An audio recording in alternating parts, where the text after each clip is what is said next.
Oi, eu sou o Lucas Jeffrey, você está aqui no meu canal e nesse vídeo de hoje eu queria fazer um vídeo um pouco diferente, pois eu queria conversar um pouco com vocês enquanto eu produzo meu quadrinho.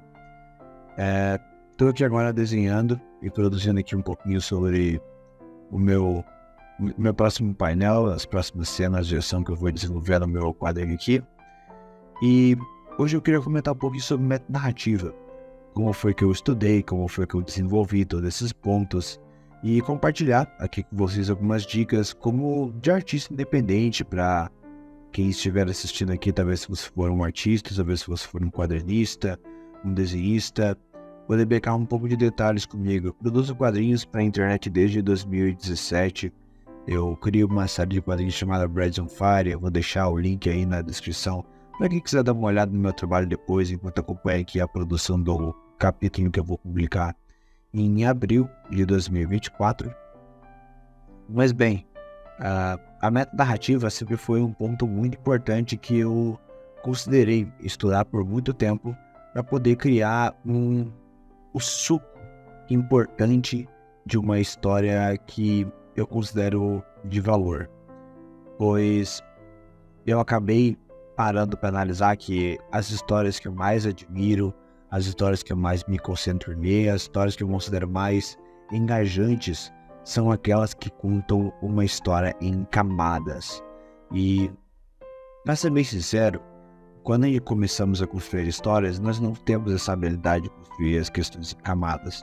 Eu posso ver que ou a história ela sempre acaba sendo muito superficial, ou você lê e entende que era só aquilo mesmo, não existia algo mais profundo, você não pensa na história. Quando você não se concentra e pensa sobre o que você acabou de ler, sobre o que você acabou de usufruir, talvez aquela história não tinha algo tão implícito a ser passado, ou uma lição, ou uma mensagem a ser transmitida. E quando eu construo as minhas histórias, eu tenho realmente um desejo muito forte de fazer isso, passar uma mensagem, um significado dentro do que eu faço. Eu não gosto de fazer coisas sem significado. E a série Breads on Fire, ela evoluiu muito comigo, como artista. No início, eu não conseguia passar toda a imersão e a mensagem que eu queria passar desde o início dela, porém eu sempre tive a visão de que eu queria fazer um épico, uma história grande, uma história com significado e muitas coisas importantes a serem contadas. Portanto, eu sabia que eu tinha um grande desafio pela frente e que eu precisava estudar quadrinhos, estudar o suco da arte da sua forma mais pura, para eu conseguir realmente passar a emoção que eu quero pro coração de quem está lendo, ou a pessoa conseguir pensar, se identificar com os personagens. Portanto, eu sempre fui de buscar e tentar encontrar interpretações, encontrar o outro lado de como a pessoa via e sentia uma história e conversar com pessoas sobre isso. Sempre gostei de conversar com leitores de livros, sempre gostei de conversar com pessoas que trabalhavam na área da arte, entre outros pontos, porém sempre foi complexo, nunca foi o suficiente para alcançar o que eu estava procurando. Até que eu encontrei algumas fontes no YouTube, na internet, que me surpreenderam e me deixaram embasbacado com muitos resultados que eu resolvi com o tempo. E eu queria pegar esses pontos chaves aqui e compartilhar com vocês. Um deles foi um canal do YouTube chamado Quadro em Branco. Acredito que muitos de vocês possam não conhecer, eu não sei quanto esse canal ele é bem conhecido ou mainstream aí por fora, mas independente do qual for, eu vou compartilhar aqui, porque o meu propósito aqui é compartilhar conhecimento nesse vídeo. E o canal Quadro em Branco, ele é um canal que fala sobre leitura e interpretação de muitos elementos do mundo pop, podendo ser livros, podendo ser séries. É um canal bem variado, porém sempre concentrado nesse ponto, de ler e passar o significado de uma mensagem que talvez esteja lá dentro da obra e que merece ser discutida. E isso caiu como uma luva muito valiosa e eu não me lembro qual foi o momento onde eu comecei a assistir aquele canal. Mas desde que eu vi o primeiro vídeo, ele tinha um aprofundamento tão filosofal na forma como ele trabalhava as mensagens e o conteúdo que eu me lembro de ter entrado em um estado hipnótico, de assistir um e assistir logo o outro em seguida, até que teve um vídeo que me ensinou de verdade, quando eu estava procurando, que era um vídeo que falava sobre um mangá que eu havia lido na minha adolescência, porém de forma tão superficial que eu não havia notado que eu, na minha idade, o leitor que eu estava sendo naquele momento, não havia pegado toda a implicidade da obra, que foi um vídeo que falava sobre Vagabond, um mangá que eu já tinha lido há um tempão atrás, e Vinland Saga, um mangá que eu estava lendo recentemente e estava estudando a forma como as emoções, maturidade e poder das mensagens que a obra tinha passava para mim, pois justamente a minha série Breads of Fire, ela é uma série que eu pretendo comentar de forma muito filosofal, profunda e dividido em muitas camadas o significado e a filosofia do poder para o ser humano.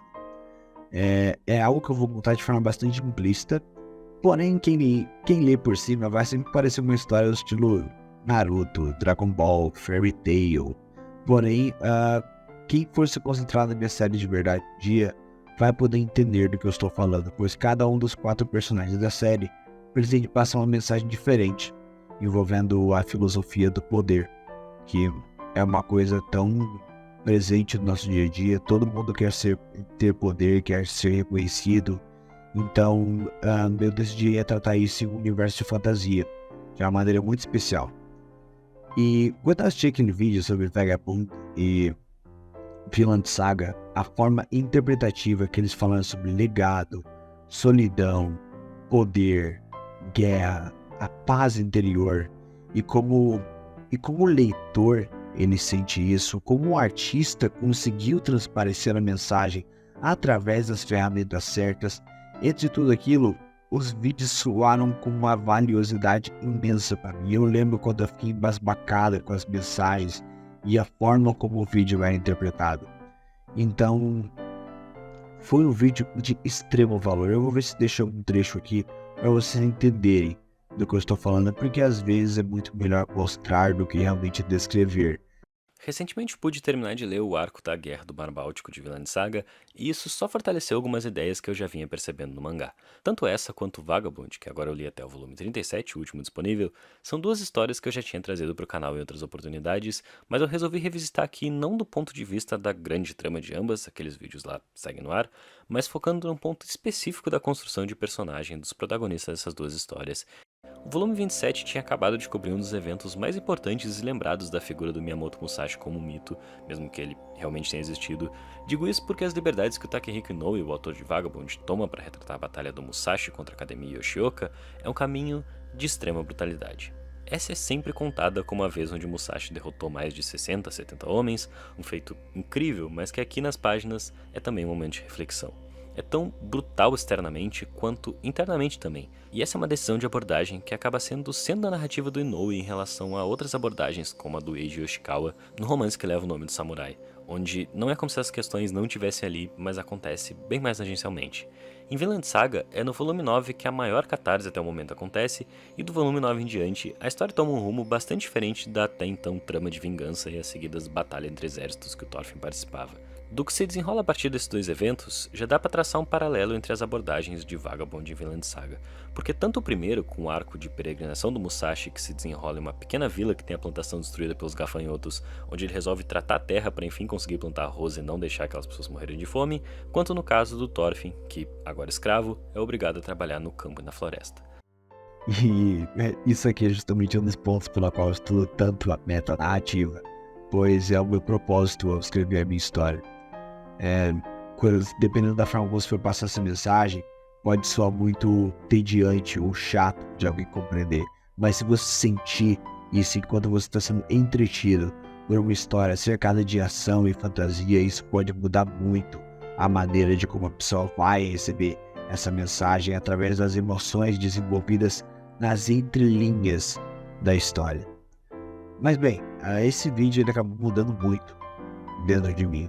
Porém, eu acredito que depois de eu assistir muitos vídeos do canal Quadro em Branco, eu ainda pensava que não era o suficiente. Não que querendo degradar a qualidade deles, assim, mas eu estava buscando por algo a mais.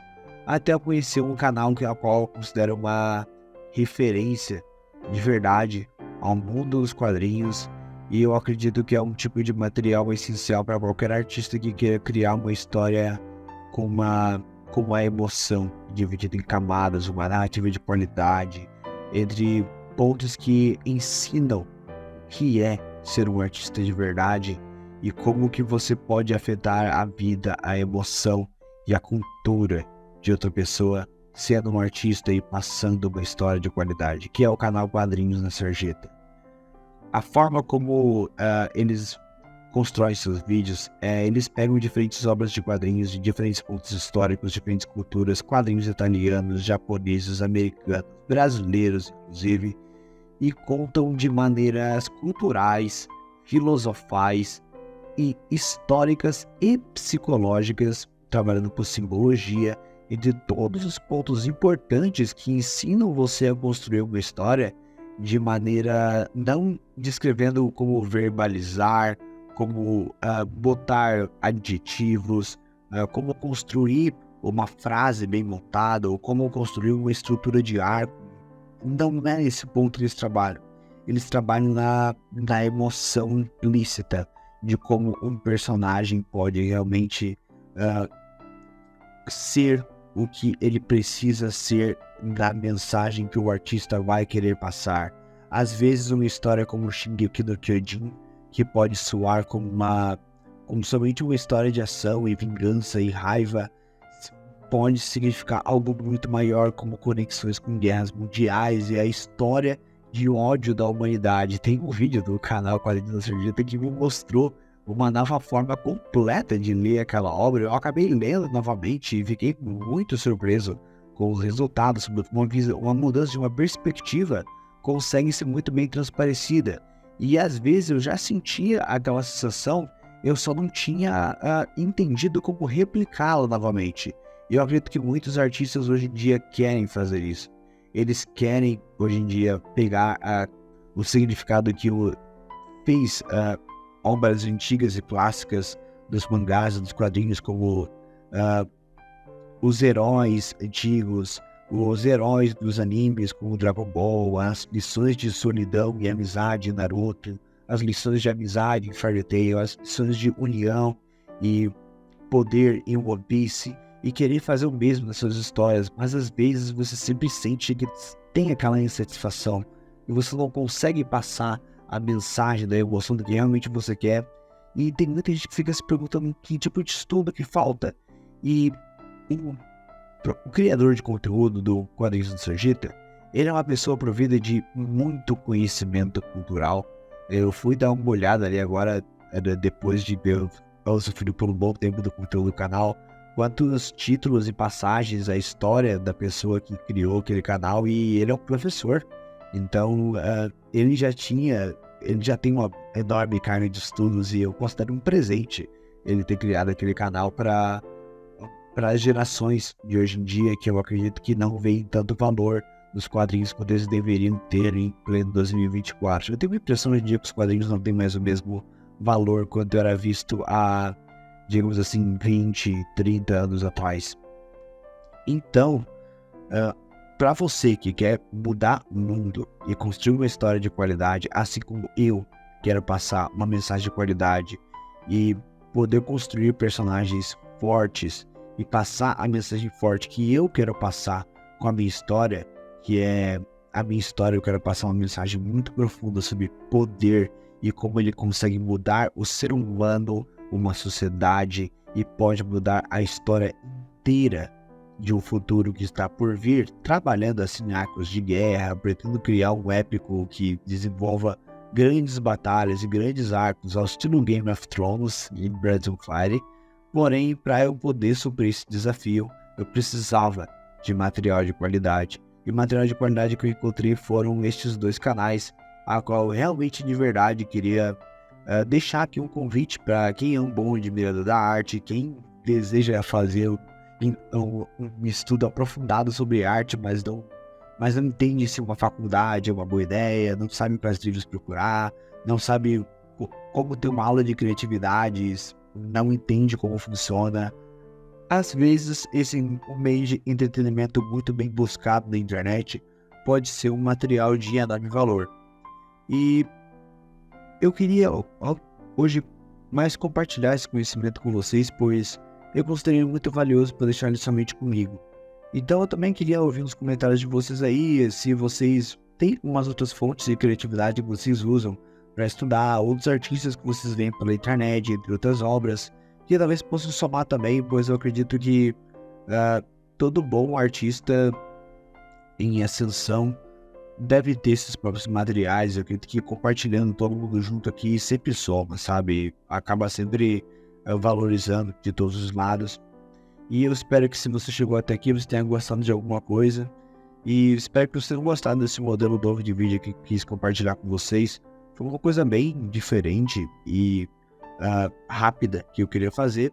Mas eu acredito que possa somar para alguém. Então é por isso que eu gravei esse vídeo aqui.